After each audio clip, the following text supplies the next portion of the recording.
ఎంతైనా ఇంట్లో ఒక ఆడపిల్ల ఉంటే మహాలక్ష్మి ఉన్నంత ఫీలింగ్ ఉంటుంది కదా. ఎందుకంటే రీసెంట్గా మా అమ్మకి హెల్త్ బాగాలేదు. హెల్త్ బాగాలేకపోతే అమ్మ పనిచేసే సిచ్యువేషన్ లేదు. వంట చేయాలన్నా కానీ ఇంట్లో పనులు చేయాలన్నా కానీ మేము ముగ్గురం అన్నదమ్ములమే, మాకు అక్కయ్యలు లేరు.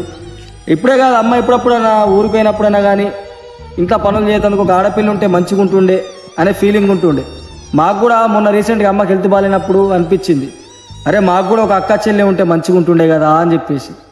మీలో చాలామంది కూడా అక్కయ్యలు లేని వాళ్ళకి ఇట్లనే అనిపిస్తూ ఉండొచ్చు. అమ్మ ఊరికి పోయినా, అమ్మకి హెల్త్ బాగాలేకపోయినా ఇంట్లో పనులు చేయనికి కానీ వంట చేయనికి కానీ ఆయన అట్లనే కాకుండా ఇంట్లో ఒక ఆడపిల్ల ఉంటే ఆ సందడే వేరే ఉంటుంది.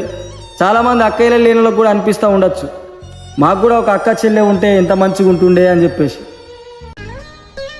అమ్మా బాధగా ఉందే. ఎప్పటి నుంచో నిన్ను ఒకటి అడగాలనుకుంటున్నా. నాతో